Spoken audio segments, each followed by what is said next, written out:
Alright, what's up, basketball fans? Welcome back to the channel. Now, I know we can't get enough of the WNBA expansion draft that just went down, and after watching it once, I'm here to do what we all do best, rewatch it and pick out every single little detail that we missed the first time. Anyway, I'm hyped to take another look at all these picks, break them down again, and see if the Valkyries might just be the team to beat. So let's roll the tape, shall we? From the Atlanta Dream, the Golden State Valkyries select center Ileana Rupert.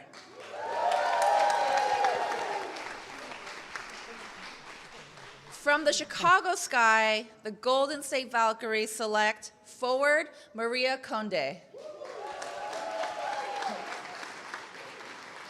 From the Connecticut Sun, the Golden State Valkyries select guard Veronica Burton. From the Dallas Wings, the Golden State Valkyries select guard Carla Late.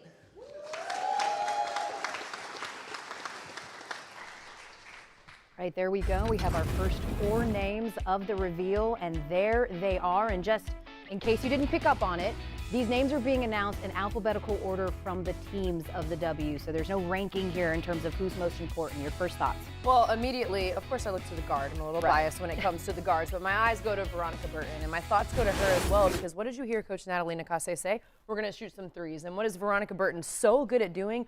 Putting the ball on the floor, getting into the paint, and kicking out to shooters. She was one of the best at it, top 5 when it comes to scoring off of drives last season. That's threes, but that's also layups. She's defensive-minded, she's hardworking. It's a great piece for what Natalie Nakase is trying to build. And I like that one of the players who can be catching some of those driving kicks is Ileana Rupert. This is a player who played for Coach Nakase when she was at Vegas, won a championship there. 6'4", versatile big who can really run the floor, stretch the floor as well. Seems like she fits in perfectly style-wise. And Olympic experience for Ileana Rupert as well, so experience all around for her.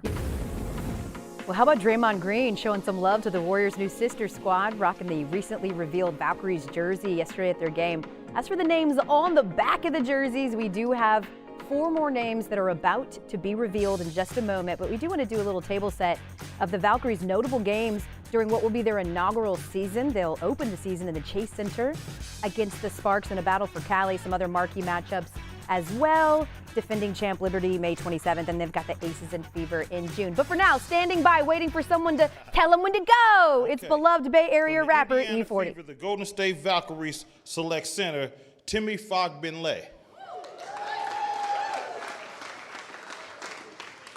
From the Las Vegas Aces, the Golden State Valkyries select guard Kate Martin.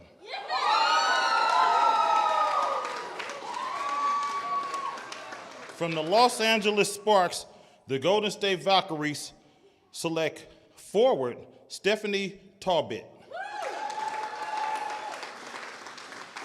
And from the Minnesota Lynx, the Golden State Valkyries select forward Cecilia Zandalicini. Okay, first of all, E40 nailed those names. Well done, sir. But there it is, the next 4 names to be revealed. And I'm going to be honest, I'm going to give a little peek into what's happening in the studio.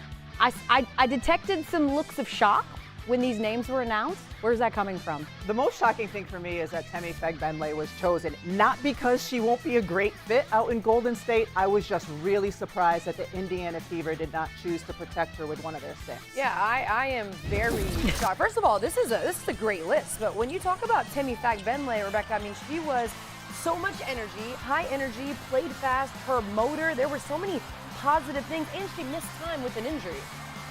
And this is a young woman who her numbers didn't just jump out at you, but she played so well with Caitlin Clark, and that's the surprise. And that was the thing, you know, I talked about the time that she missed with an injury. We probably would have seen even more growth from Timmy Fogbenlay, but the connection between her and Caitlin Clark was undeniable. They were so much fun to watch, even in the half court. You get a high ball screen action, the middle of the paint is wide open, roll to the basket, and this is Jonquel Jones coming over to help, former MVP, Finals MVP, and instead of going to the left side, Timmy Fagbenle has the wherewithal to go to the right side, use the rim to protect the ball from the shot blocker, Jonquil Jones. That's in the half court. She also had a motor in the full court. Again, Timmy Fagbenle and Caitlin Clark.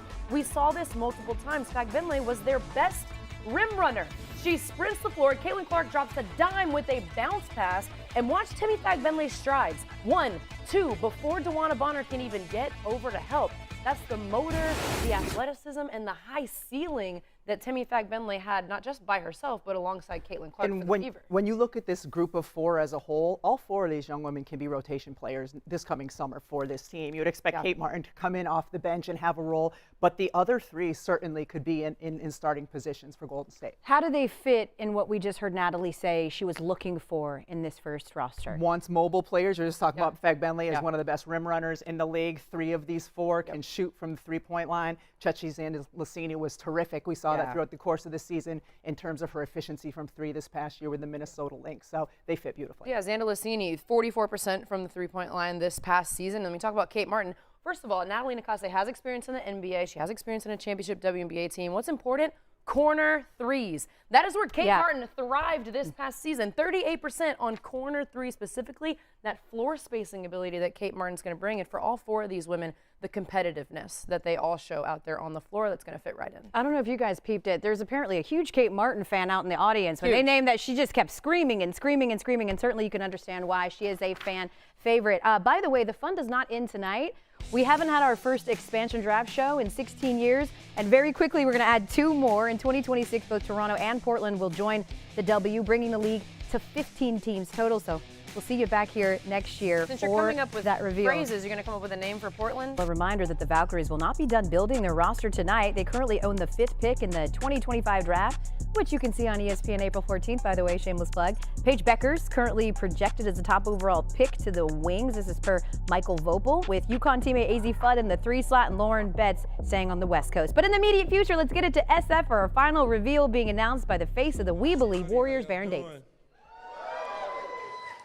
From the New York Liberty, the Golden State Valkyries select forward Kayla Thornton.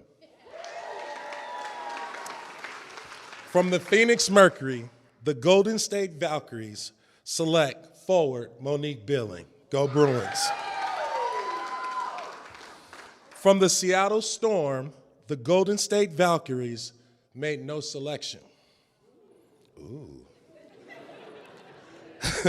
From the Washington Mystics, the Golden State Valkyries select guard Julie Van Loo. All right. And there it is. The roster is complete. Monique Billings, Kayla Thornton, Julie Van Loo. Again, they were able to take one player from each roster. They chose not to take anyone from Seattle. So